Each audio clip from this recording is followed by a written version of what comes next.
fadza wamai wangu juu ya Uzoroore.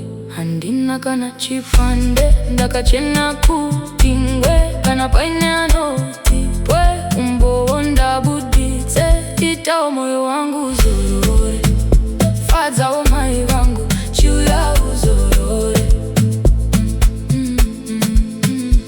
Ndiwe wandanga ndakamirira ende ndaitozviziva kuti wangwano yazvisinatsiva. Ese mazambuko akuzova madziva vakafuratira vese vachatiziva.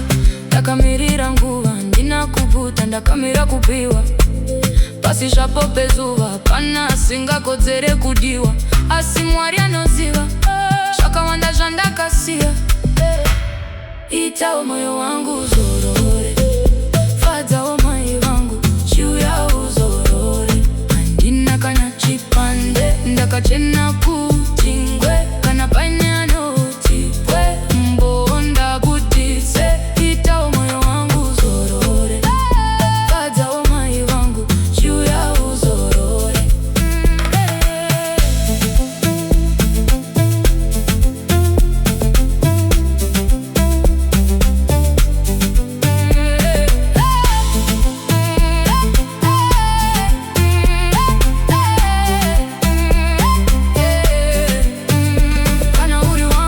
Chitina mombe uyawone gogo vakuraire jongwe vatipewo fundo mashoko maviri manomwe vakandirera bo. Handina kana chipande vekumirira misodzi yangu varare nadzo zvamanje manje.